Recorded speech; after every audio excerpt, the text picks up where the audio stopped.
बिस्मिल्लाहिर्रहमानिर्रहीम अस्सलामुअलैकुम जी। मैं हूँ इकरा तारिक। तो कैसे हैं आप? आज मैं लेकर आई हूँ आप लोगों के लिए बहुत ही मज़ेदार उम्दा खस्ता खस्ता से कुकीज़ की रेसिपी। आज हम बनाएंगे अरेबियन कुकीज़, जो कि बहुत ही मज़े के बनते हैं और बहुत ही कमाल के बनते हैं। आप लोग इसे बना सकते हैं अवन और विदाउट अवन, दोनों तरीक़ों से, और इसे स्टोर भी कर सकते हैं काफ़ी दिनों के लिए। चलिए करते हैं बनाना शुरू। बिस्मिल्लाहिर्रहमानिर्रहीम। एक बाउल ले लीजिए। सबसे पहला इंग्रेडिएंट हम इसमें इस्तेमाल करेंगे 1 कप भर के शुगर पाउडर।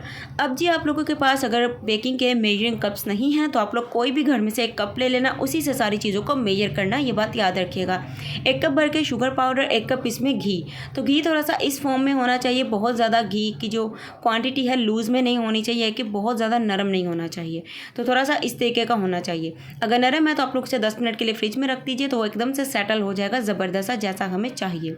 अगर आप लोग घी की जगह बटर भी इस्तेमाल करना चाहते हैं तो इतना ही आप लोग बटर का इस्तेमाल करेंगे। अब हम क्या करेंगे, इस चीनी और घी को बीटर की मदद से 10 मिनट के लिए अच्छे तरीके से हम बीट करेंगे। तो ये देखिए जी, इस तरीके से घी और चीनी को आप लोगों ने अच्छे से बीट कर लेना है। अगर आपके पास बीटर नहीं है तो आप लोग विस्कर की मदद से, स्पून की मदद से भी अच्छे से ये वाला स्टेप जो है कर सकते हैं, या ब्लेंडर जार में भी आप लोग कर सकते हैं। बहुत ही ईजी है, मैंने आपको बता दिया। अगर आप लोग के पास बीटर नहीं है तो आप लोग किस तरीके से कर सकते हैं। सो इस तरीके से अच्छे से बीट करना है कि वॉल्यूम में डबल हो जाए और अच्छे से ये फ्लफ हो जाए। अब बारी आती है ड्राई इंग्रेडिएंट की। 2 कप यहाँ पर मैंने मैदा लिया, जिसे अच्छे से पहले मैंने छान लिया था। ठीक है जी, उसी कप से मेजर किया जिससे मैंने घी और चीनी को मेजर किया था। 2 कप मैदा है, हाफ़ टी स्पून इसमें हम लोग बेकिंग पाउडर डालेंगे। बेकिंग सोडा नहीं, baking powder half teaspoon ही रखना है, बहुत ज़्यादा नहीं शामिल करना है, क्योंकि कुकीज़ में बेकिंग पाउडर बहुत ज़्यादा नहीं जाता।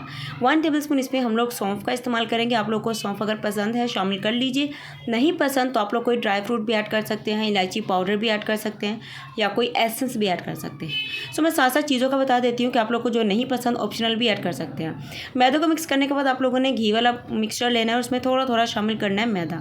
तो याद रखिए 2 कप मैदा है, हाफ हाफ करके 4 दफ़ा इसे ऐड करेंगे और आहिस्ता आहिस्ता मिक्स करेंगे। तो ये देखिए जी, इस तरीके से मैदा शामिल करते जाएँ और इस तरीके से चम्मच की मदद से आप लोग मिक्स करते जाएँ। बहुत ही ईजी वे में आप लोगों की डो बन जाएगी। आप लोगों की अरेबियन कुकी बहुत ही ज़्यादा पसंद आएंगे, बल्कि आप ही को क्या, सभी को बहुत पसंद आएंगे। तो बहुत मज़े के बनते हैं, अवन बिना अवन दोनों तरीक़ों से आप लोग इसे बना सकते हैं, अगर आप लोग की नीयत अच्छी हो तो। तो यहाँ पर देखिए सारा मैंने मैदा शामिल कर दिया। इस पॉइंट पर आप लोगों ने 2 चम्मच दूध का इस्तेमाल करना है, सिर्फ 2 या 3 चम्मच दूध शामिल करना है और अच्छे तरीके से इसकी डो रेडी करनी है। डो बहुत ज़्यादा लूज़ नहीं होनी चाहिए, वरना आप लोगों से बिस्किट की जो शेप है वो नहीं बन पाएगी, बहुत ज़्यादा मुश्किल हो जाएगी। 2 या 3 चम्मच दूध शामिल करके अच्छे तरीके से हार्ड सी डो रेडी करेंगे। तो ये देखिए यहाँ पर मैंने डो को रेडी कर लिया है। आप लोग डो का टेक्स्चर देख सकते हैं, एकदम बिल्कुल परफेक्ट और ज़बरदस्त है। सो गाइस, अब आप लोगों ने 1 टेबल स्पून के अकॉर्डिंग इस तरीके से डो में से आप लोगों को लेना है मिक्सचर। इस तरीके से डो लेनी है 1 टेबल स्पून के अकॉर्डिंग। तो 1 टेबल स्पून के हिसाब से अगर आप लोग कुकीज़ बनाएंगे तो आप लोग कुकीज़ एकदम परफेक्ट मेजरमेंट के बनेंगे। ऐसा नहीं कि कोई छोटा बन गया है, कोई मोटा बन गया है, कोई ऐसा, तो ऐसा नहीं होगा। बिल्कुल परफेक्ट मेजरमेंट 1 टेबल स्पून के अकॉर्डिंग रहता है और एकदम मीडियम साइज़ होता है कुकीज़ का, जो कि मैं बनाने वाली हूँ। सो आप लोग किसी भी शेप में कुकीज़ को बना सकते हैं। मुझे गोल वाली कुकीज़ पसंद है, सो मैं इस तरीके से इन्हें बनाती हूँ। थोड़ा सा प्रेस करके हथेली पर रख के इस तरीके से बहुत ही ईजी भी बनते हैं और परफेक्ट सी शेप भी आती है। सो ऐसे ही आप लोग भी इसे फॉलो करिएगा जैसे जैसे मैं कर रही हूँ। ऐसे क्या होता है, कुकीज़ में कोई क्रैक नहीं आता, कुकी बहुत ही अच्छा सा परफेक्ट सा रेडी होता है। हल्का सा फिंगर से दरमियान से प्रेस कर दीजिए और इस तरीके से हम इसमें क्या लगाने वाले हैं, चलिए आलमंड। जी हाँ, तो 1 अदद बादाम हम लोग इसमें इंसर्ट कर देंगे और इस तरीके से हल्का सा प्रेस कर देंगे। आप लोग इसकी जगह कोई और ड्राई फ्रूट भी लगा सकते हो, ड्राई फ्रूट नहीं भी लगाना, सिंपल भी बना सकते हो। सो हर चीज़ को मैं साथ साथ गाइड करती हूँ ताकि आप लोग बिल्कुल भी परेशान ना हो। सो इस तरीके से सारे कुकीज़ बनाकर हम लोग अपनी बेकिंग ट्रे में असेंबल करते जाएंगे और उसके बाद मैं आपको बताती हूँ क्या परफेक्ट इसका टाइम होगा कुकीज़ को बेक करने का। चलिए फिर। सो यहाँ पर देखिए, जिस भी बेकिंग ट्रे या मोल्ड में आपको कुकीज़ को असेंबल करना है ना, थोड़ा थोड़ा सा आप लोगों ने क्या करना है, डिस्टेंस पे कुकीज़ को रखना है और उस ट्रे या मोल्ड को ऑयल घी बटर से अच्छे से ग्रीस करना है। मैदा डस्ट आउट नहीं करना, पार्चमेंट या बटर पेपर भी असेंबल नहीं करना है, कोई ज़रूरत नहीं है फजूल में। तो आप लोगों को इस तरीके से करना है।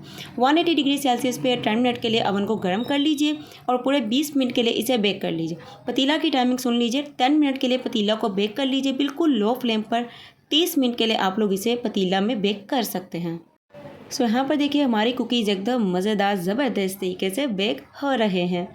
सो यहाँ पर देखिए हमारे कुकीज़ एकदम अच्छे से बेक हो चुके हैं। याद रखिए जब बेक हो जाएं फिर इसे ट्रे को निकाल के छोड़ देना अच्छे तरीके से ठंडा होने के लिए। सो ये देखिए अच्छे तरीके से हम इसे ठंडा होने के लिए छोड़ देंगे मैक्सिमम 10 to 15 मिनट के लिए, ताकि अच्छे से ये ठंडे हो जाएँ। तो लीजिए हमारे कुकीज़ एकदम अच्छे तरीके से ठंडे हो चुके हैं, अपने टेम्परेचर पर आ चुके हैं। क्योंकि कुकीज़ को जब भी बेक करके निकालें ना तो बिल्कुल भी इनसे आप लोगों ने कोई नाइफ़ या कोई स्पून नहीं टच करना है, वरना ये बहुत ज़्यादा ख़राब हो जाते हैं। जब ये अच्छे से ठंडे हो जाए ना तो आप लोग देख सकते हैं बहुत ही अच्छे से बेक हुए हैं, एकदम खस्ता, मज़ेदार और ज़बरदस्त। अब आप लोग इन मज़ेदार ज़बरदस्त कुकीज़ को एयर टाइट कंटेनर में स्टोर कर लीजिए। अल्हम्दुलिल्लाह, माशाल्लाह माशाल्लाह। तो तैयार है हमारे मज़ेदार ज़बरदस्त अरेबियन कुकीज़। अगर आप लोगों को भी अरेबियन कुकीज़ की रेसिपी अच्छी लगी है तो वीडियो को कर लीजिए लाइक, शेयर, कमेंट और ठोक दीजिए अपनी बहन के चैनल को एक प्यारा सा सब्सक्राइब। ठोक दिया तो आपकी बहन करती है जी दिल से, एकदम से आप लोगों का शुक्रिया। तो मिलेंगे आपसे एक और मज़ेदार ज़बरदस्त सी रेसिपी के साथ। तब तक के लिए आपने अपना रखना है बहुत सारा ख्याल और इस मज़ेदार सी कुकीज़ को आप लोगों ने ट्राई करना है और मुझे अपना फ़ीडबैक इंस्टाग्राम पर ज़रूर से शेयर करना है। सो मैं देखूँगी कि आप लोगों के कुकीज़ भी कैसे बने हैं। सो गाइज़ रखिएगा अपना बहुत सारा ख्याल, मुझे रखिएगा अपनी प्यारी सी दुआ में ज़रूर से शामिल। अल्लाह हाफ़िज़, take care and bye bye.